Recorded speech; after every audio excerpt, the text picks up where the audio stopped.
Assalamualaikum warahmatullahi wabarakatuh. Anak-anak, kita mulai lagi belajarnya. Pelajaran hari ini materinya tentang wujud dan sifat benda. Langsung saja kita mulai lagi di wujud benda. Wujud benda itu ada 3: benda padat, benda cair, dan gas. Benda padat ini bisa kita lihat, tapi lebih mudah kita rasakan. Misalnya kalau kita pegang itu dia licin, keras, atau dingin. Contohnya meja. Meja kalau kita pegang itu keras, kadang-kadang licin juga, atau kita bisa lihat licin atau kasarnya. Itu kalau benda padat ya. Contoh lainnya selain meja, pensil, buku, batu, itu termasuk benda padat. Benda padat juga mempunyai bentuk, ukuran, dan volume yang tetap ya. Kemudian yang selanjutnya, benda cair. Benda cair ini adalah benda yang berwujud cair. Misalnya air, minyak goreng, minyak tanah, terus sirup. Air itu ada banyak, air sumur, air laut, dan sebagainya ya nak ya. Itu termasuk benda cair. Benda cair juga itu susah untuk dipegang, sulit untuk dipegang. Contohnya kalau misalnya kita pegang minyak goreng, kalau nggak ada adanya itu kan susah, nggak bisa digenggam. Tapi kalau benda padat ini tadi, itu sangat mudah untuk dipegang dan dipindahkan. Kemudian yang selanjutnya, benda gas. Benda gas itu tidak dapat dilihat, tetapi dapat kita rasakan. Contohnya apa sih? Oksigen. Siapa yang pernah lihat oksigen? Oksigen itu nggak bisa kita lihat.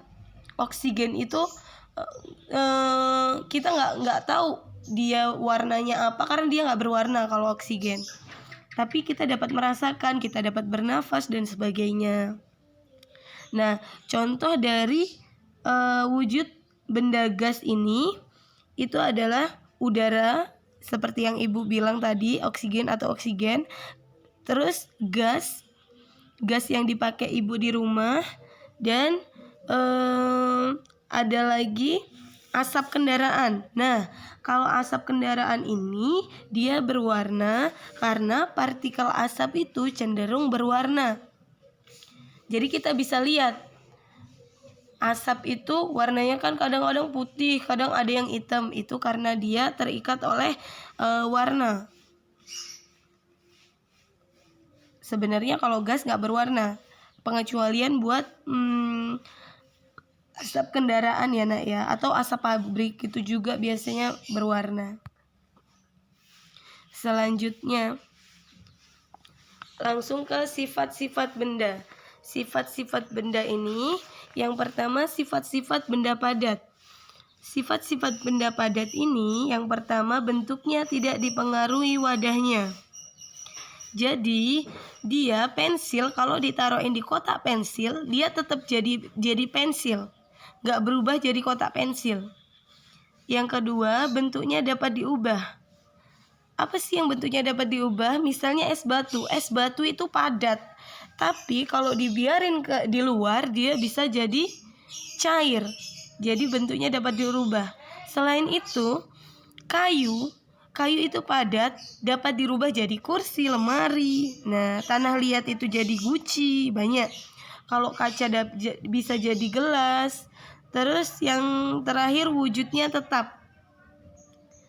Dia tetap nggak berubah, sama nggak berubah meskipun dipindahin kemanapun. Selanjutnya, benda cair. Nih ada benda cair. Di sini ada gambarnya, air mengalir. Nah, sifat-sifat benda cair itu yang pertama, mengikuti bentuk wadahnya. Jadi air kalau ditaruhin di gelas berarti bentuknya seperti gelas. Taruhin di dalam baskom ya seperti baskom. Dia mengikuti wadahnya. Beda sama benda padat tadi. Pensil taruhin di kotak pensil, dia tetap jadi pensil, nggak mungkin dia jadi kotak pensil. Yang kedua, permukaannya tenang dan selalu datar. Jadi permukaan benda cair itu tenang dan selalu datar. Nah, dalam keadaan tenang itu air selalu datar. Makanya yang nomor 2 ini dia sering dibuat water pass atau alat ukur dataran lantai. Jadi kalau misalnya mau masang ubin, masang keramik itu biar datar dia pakai air. Karena dia bisa menunjukkan datarnya ini.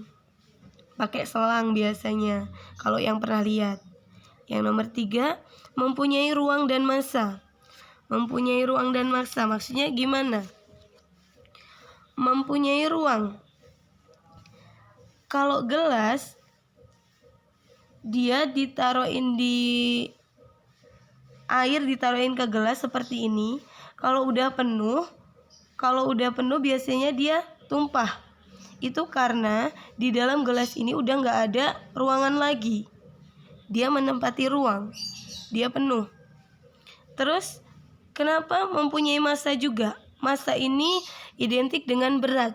Jadi gelas kosong sama gelas yang berisi air itu kan lebih berat yang berisi air. Jadi sebenarnya air itu mempunyai massa.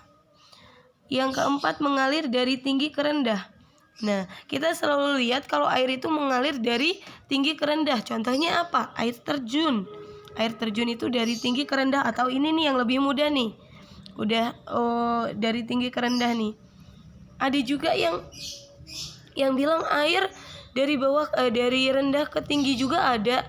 Iya ada, tapi itu biasanya pakai alat. Pakai alat. Kalau nggak pakai alat dia nggak mungkin. Kalau mengalir alami dia dari tinggi ke rendah. Ya, itu sifatnya air. Terus dapat melarutkan zat tertentu.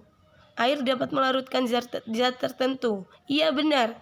Kalau kita buat kopi itu kan ada buat teh ya, buat kopi, buat teh itu kan ada gulanya. Kalau nggak dikasih air, dianya nggak bakalan larut. Jadi tetap aja berbentuk gula. Tapi kalau udah dikasih air, dia gulanya hilang tapi rasanya jadi manis. Seperti itu. Selanjutnya sifat-sifat benda gas. Itu yang pertama terdapat di segala arah. Nah, kalau benda gas ini terdapat di segala arah. Misalnya di balon. Satu balon ini nggak mungkin gasnya itu nggak ke segala arah. Pasti ke segala arah, semuanya ini sama. Nggak mungkin yang pojokan sini nggak dapet gasnya. Jadi dia ke segala arah. Mengisi seluruh ruangan yang ditempatinya. Iya, sama kayak yang nomor pertama.